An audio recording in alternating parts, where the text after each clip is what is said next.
Hello and welcome to another Sprues and Brews unboxing.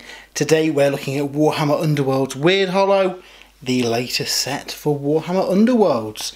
So first of all I want to say a massive thanks to Games Workshop for sending us an early free review copy to check out on the site. On this video we're going to be having a look at the contents, seeing if anything's changed from a rules point of view in this season, checking out the models of course, and having a look at all the cards that you get in the box for the various warbands and the 2 additional decks that you get. And then towards the end of the video we're going to have these all built and painted and show off what they look like in the flesh when they're finished. So yeah, let's have a look at the set.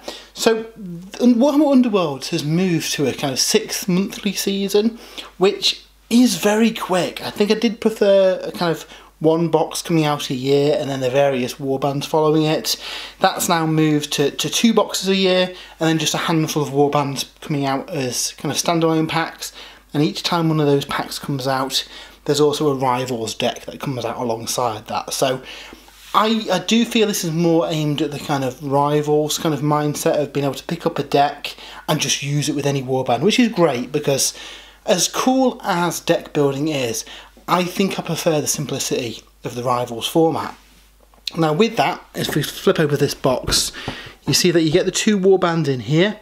So we get Domitan Stormcoven, which is a Stormcast warband, and then Ephelim's Pandemonium Fighters, which is a Tzeentchian warband with like a sorcerer and a load of weird demony stuff. So obviously we get the decks for each of those warbands, but then we also get 2 Rivals decks too that you could either use with one of these warbands or maybe use them in conjunction with a previous warband that you've picked up. So I really like that you get lots of options for doing that. I think it makes it a bit more accessible for players, especially new players or younger players who could be a little bit intimidated by the deck building element of the game perhaps. Obviously with this being a big box as well, we get all the boards and tokens in the core rulebook and all the stuff that you need to play the game. So without further ado, should we crack this open and have a look what is inside? So if we take the lid off, first of all we can see the 2 new warbands. So let's have a look at those first. Again, like with all Warhammer Underworlds releases, they are on coloured frames, so you can just push them together and they are push fit. What I would say is that they can go together without any glue. If you do use any glue, just cut down the pegs a little bit because that'll make it a little bit easier for them to go together. Basically they're so like precisely moulded to fit as push fit models.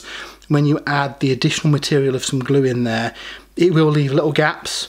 So you can combat that by just cutting the pegs down a tiny bit so they still locate, but then they'll go together nicely. And what I will say, these have got really nice bases on these Stormcast. A lot of the models have got like bits of floating rock and stuff to show their magical nature. So yeah, these are really, really cool. So that's the Stormcast. We also get the Tzeentch Demon, so I'm going to be painting up these for the review because I love me some demons. And these guys look really, really cool. While they're stuff that is, you know, arguably a Zangor and a Pink Horror, they look very different to what we see in Age of Sigmar. A bit more weird and kind of supernatural looking. So we'll see those as we get into the instructions and the core rulebook. But yeah, I really, really like them. So I'm going to be painting those up. Dave's going to be doing the Stormcast to go alongside the Stormcast that he's doing for the Stormbringer Partworks project. So I think he's going to match the scheme to them. So there's the models. Obviously there's more in the box, so you do get a full set of dice. This includes your magic dice too. So magic is a thing again in this season of Warhammer Underworld. So nothing new there. The same dice, same mechanics for them. We get all the cards, again we'll cut into those and have a look at those later on in the video. Underneath the divide we've got all the kind of paper material. So we've got the core rulebook. Again we'll be looking at in full just in a little second. We get instructions for all the models, so we'll quickly have a scoot through this and have a look what they look like. That Tzeentch sorcerer is so cool. I think you make a really cool sorcerer in a kind of Slaves of Darkness army or a Tzeentch army as a caster. And all the various weird looking demons and gribblies. They're really cool. And then the Stormcast again. These models are only a few parts each. and they're push fit, so they shouldn't be too difficult to put together.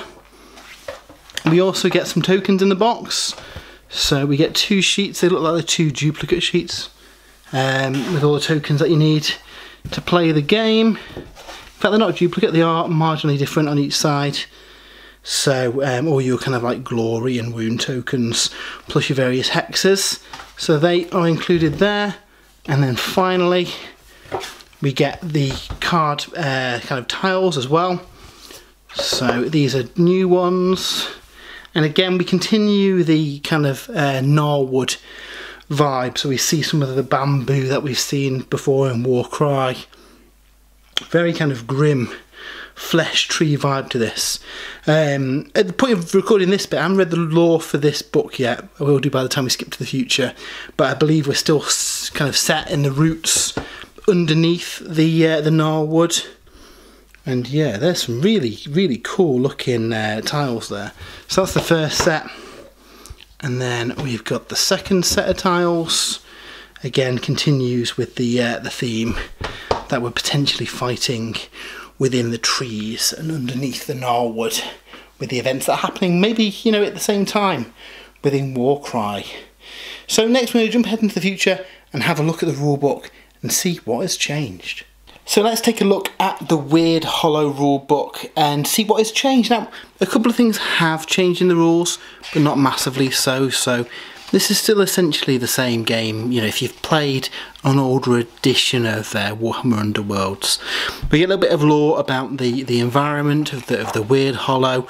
We're still kind of in the roots of the gnarl oaks beneath the Gnarlwood, so nice little tie-in there for Warhammer Underworlds, and hopefully we see a bit more of the Gnarlwood in Age of Sigmar, hopefully in another one of the narrative campaign books. Like the Thondia one that came out a little while ago. We learned about the 2 warbands. Basically the Stormcast Warband, Domitan Stormcoven, have been drawn to the Wyrdhollow because of this magical signature to try and stop what Ephelim's up to. Ephelim's Pandemonium. They're basically taking advantage of the kind of the raw innate magical power of the kind of the roots of the gnarl oaks to try and unleash kind of a magical torrent of new demon forms and all sorts of chaos shenanigans going on. So that is essentially the background of why these 2 warbands are here. Now, going into the rules, if you've played Warhammer Underworlds before, you know what to expect here. If you've played some older editions of the game, yes, some things will have changed a little bit. You know, last time one of these boxes came out, we introduced the concept that if every fighter in your warband has charged, you can then make further actions, which for small or aggressive warbands, that is something that you might want to keep in mind. This does introduce a couple of new rules and mechanics though. So one of the main things here really is all based around stagger. So if you've got a stagger token on you, your opponent gets to reroll the dice when fighting you, but there's a lot more new ways to put stagger onto things now, in the form of a couple of new actions that you can do within your turn: stun and barge. So if we jump forward a couple of pages to have a look at those. So stun, any of your fighters can do to an adjacent fighter with no stun tokens on them, and basically this lets you put a stun token on that fighter. So that's really cool. The other new action is barge. So this lets you make a move action followed by a stun action. However, at the end of that, you then take a stun action yourself. So that's an interesting one that makes you, I guess it gives you the opportunity for making an enemy fighter vulnerable by charging him and giving that stun token at the expense of taking it yourself. So you are opening yourself up to weakness a little bit. However, there are some cards in some of the warbands, especially the Tzeentch one, that you want to get a couple of your fighters stunned in order to get some of your objectives, so there might be some tactical play in doing that. Outside of that, this is basically the same Underworlds that you've had before. We've still got delving. However, what I think is new, when you do a delve action, you get a stun, stagger token on yourself as well.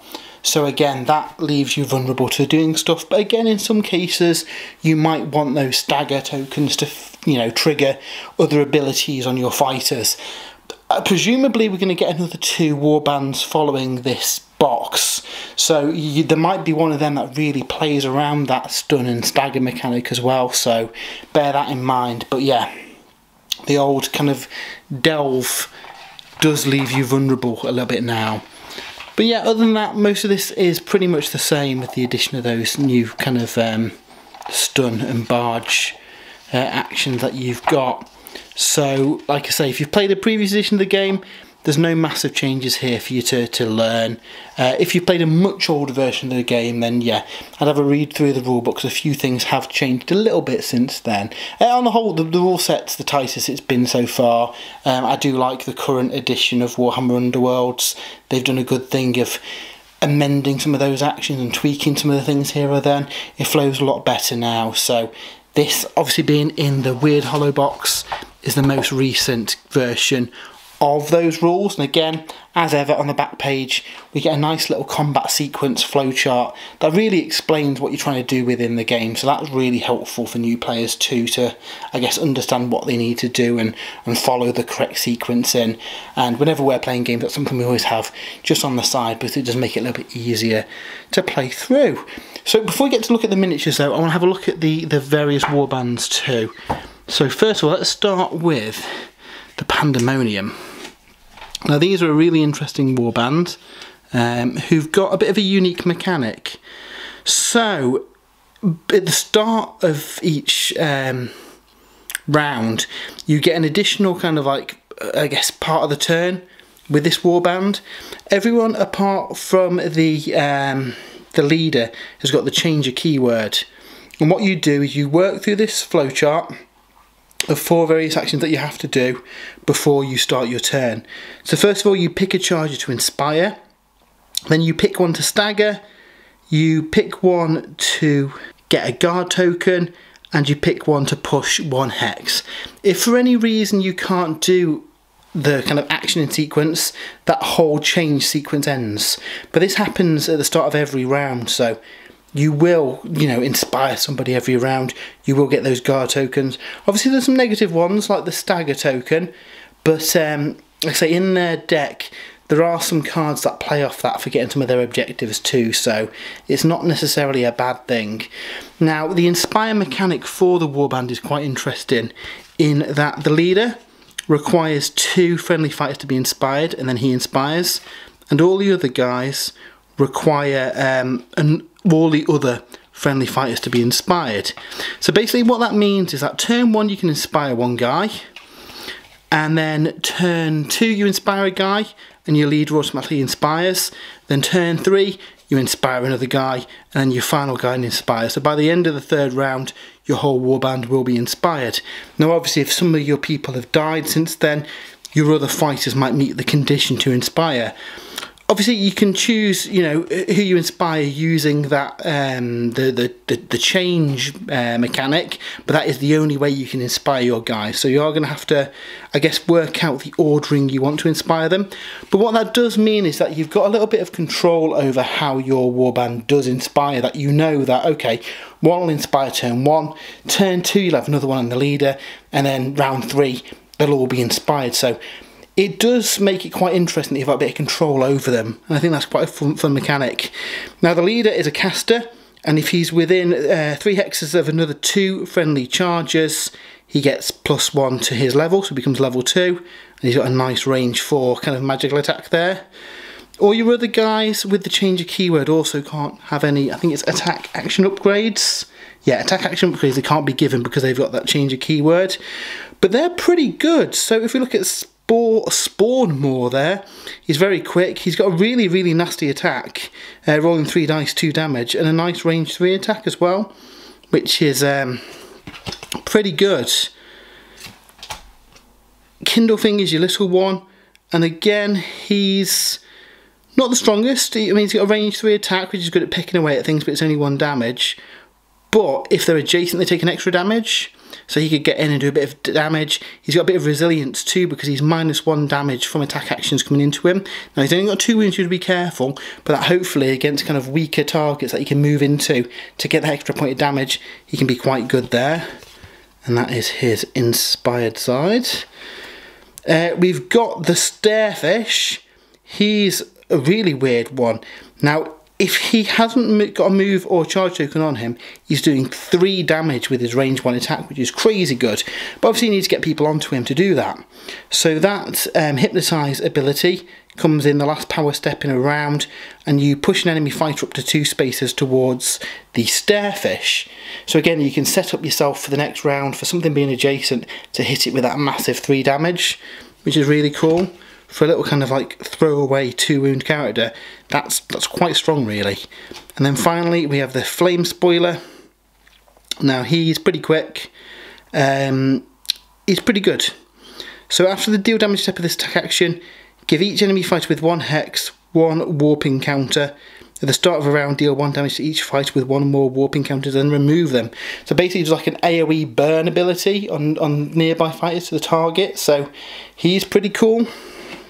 And again, that is his Inspire side as well. So they're a really, really cool looking warband. I think they're going to be quite fun to play with. Now, as you can imagine, their cards, if we get the objectives first, kind of all play around kind of casting and shenanigans with your chargers. So you want to take a fighter out of action with one of your chargers. You want to get a second spell cast in the same round. Curious Manipulator, scores immediately after an activation step or power step if a friendly charger was taken out of action in that step, or there are 2 or more friendly chargers are staggered. Again, that's one that you want to try and get your own guys staggered with the changer ability even. Closing the circle, score this immediately after an opponent's power step if your warband holds 3 or more objectives. We've got Glorious Change. Score at the end of phase if 2 or more surviving friendly changers have 1 or more upgrades, or 2 or more have 2 or more wound counters and are out of action. Again, pretty easy one to do.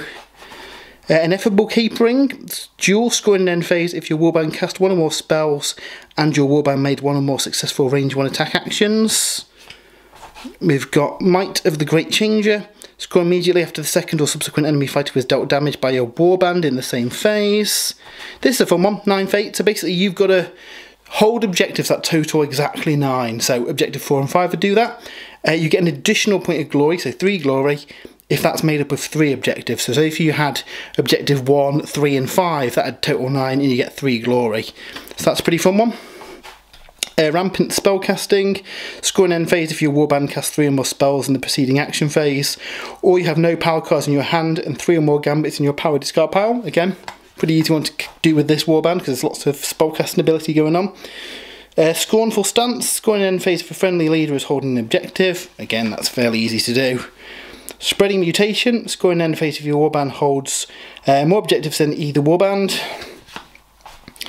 And then Violent Change, score this immediately after an enemy fighter is taken out of action by your warband's spell action or your warband's warping counter. So yeah, pretty fun ones. So we got Gambits and upgrades too. Have a quick flick through of these. I'm going to have pictures of these all on the sister article over on spruesandbrews.com. But we've got some cool stuff. Obviously we're very spell heavy for the Tzeentch warband. In fact, there's a lot of spells in this box for both warbands really. So lots of fun stuff you can do with these guys.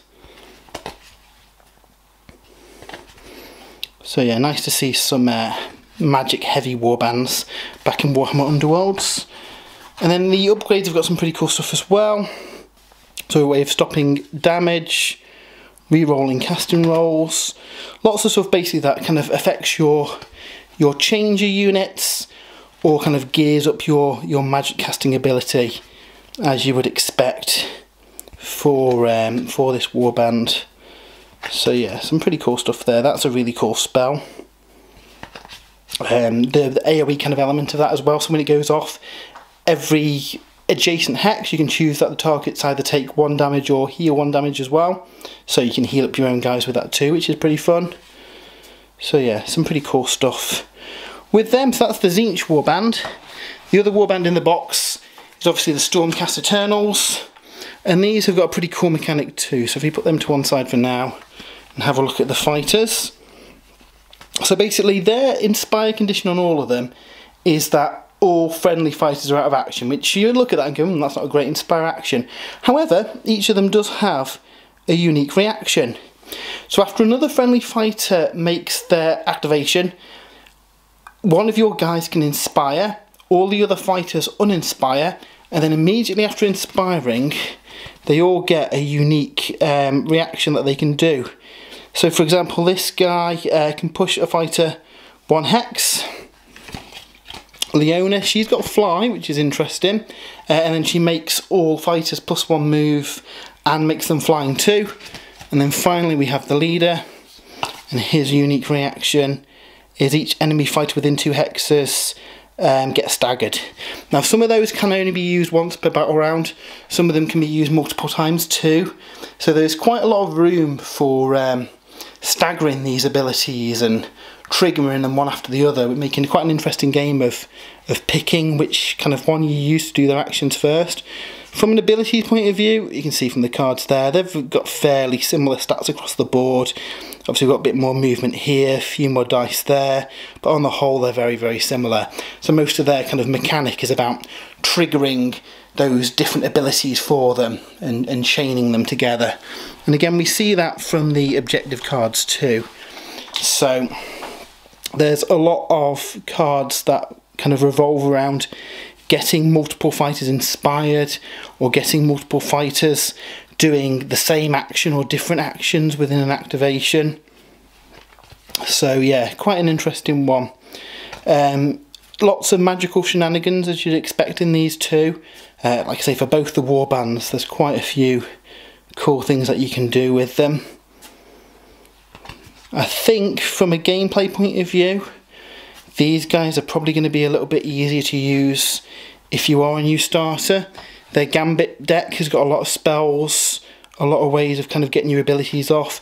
There's also cards in here that can inspire fighters too, so you can, you know, cycle through the entire warband if you want to and get the fighter that you want to end the round inspired.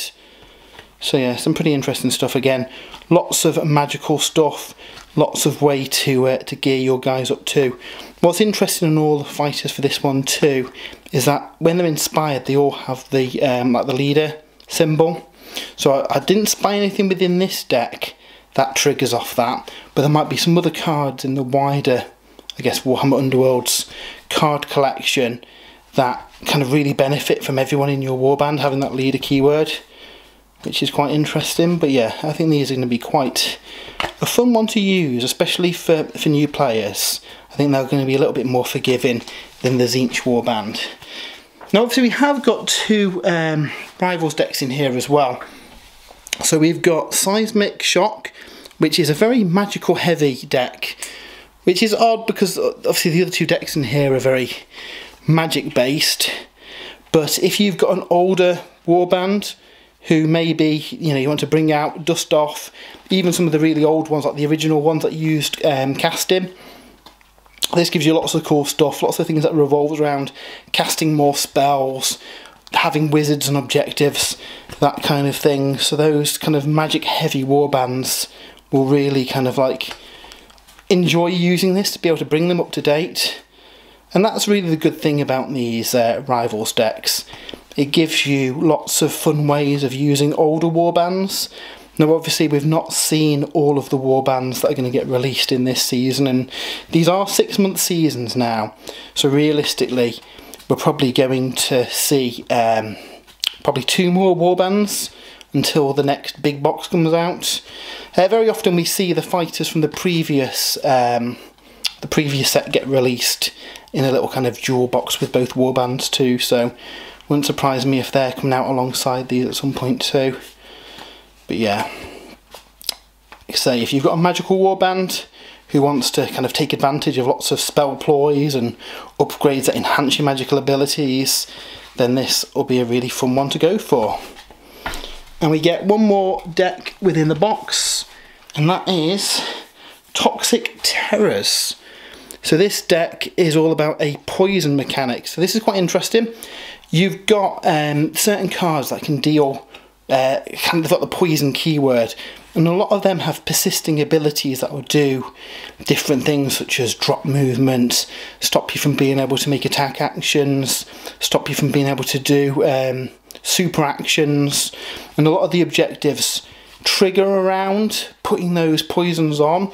A lot of the upgrades that we see in here allow you to just put a poison on something as well. So again, nice fun deck that can be used with any warband, because all the kind of like mechanical stuff is just within the deck. And I think the poison elements can be quite fun to play with. If you've got a quick, aggressive warband, you might be able to want to do this, because you can just throw that poison onto things. A lot of the cards don't actually need any kind of range or anything. You just pick like an enemy fighter on an objective or something. So again, like with the other Rivals decks, there's quite a few different ways you can use these, which is really nice really. It gives people lots of options, and again, I guess makes the game a lot more accessible for people. Presumably as well, we'll get another Rivals deck over the course of this this season as well, with the kind of warbands now coming with just a kind of a Rivals deck for themselves. So that was a quick look at all the cards. What we're going to do now is have a look at the painted miniatures and see what they look like in the flesh. And first up, we've got the Stormcast Eternals, painted by Dave. Dave, how did you find putting these together and painting them? Actually, I thought these were some of the easiest easy build kits I've ever built. Usually, especially with the Underworlds warbands, I find that you have to have a third arm sometimes to clip them all together, but these went together an absolute dream. I'm actually starting a Stormcast army, and these are almost some of the first models I've painted for it. I have learnt a lot from painting these guys. Some things I'm going to do differently, such as a different undercoat, but I have really enjoyed building and painting them, and I can't wait to use them in Underworlds. Awesome. So yeah, so that's a look at the Stormcast Eternals. So let's have a look at the Tzeentch warband next. And here's a look at the Tzeentch warband, and I've got to say, these were great fun to paint up. Lots of potential to use lots of different colours. Obviously Tzeentch is very, I guess, the god of change, isn't he? So we have lots of pinks and blues and greens, and there's some really good detail on them. Now I will say that these models were a little bit fiddly to build. Some of them you kind of need 3 hands in order to build, which, you know, if you're a Tzeentch worshipper, maybe you have 3 hands, but unfortunately I didn't, so they were a little bit tricky.